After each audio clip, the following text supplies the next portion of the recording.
Cantonment MLA చిత్రపటానికి నివాళులర్పించిన BRS party Nagar Kurnool జిల్లా అధ్యక్షులు డాక్టర్ గువ్వల బాలరాజు ఈ రోజు ఉదయం జరిగిన రోడ్డు ప్రమాదంలో మరణించిన కంటోన్మెంట్ ఎమ్మెల్యే లాస్య నందిత చిత్రపటానికి తెలంగాణ భవన్లో పార్టీ నాయకులతో కలిసి నివాళులర్పించిన బీఆర్ఎస్ పార్టీ నాగర్ కర్నూలు జిల్లా అధ్యక్షులు మరియు అచ్చపేట మాజీ శాసనసభ్యులు డాక్టర్ గువ్వల బాలరాజు తదితరులు సంతాపాన్ని తెలియజేస్తూ ఇది నిజంగా ఒక బాధాకరమైనటువంటి విషయం.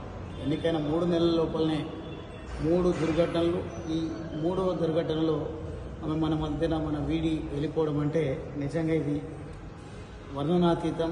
ఇంత దుర్మార్గమైనటువంటి పరిస్థితి ఇంకొకరికి రాకూడదని ఆ భగవంతుని నేను ప్రార్థిస్తా ఉన్నా.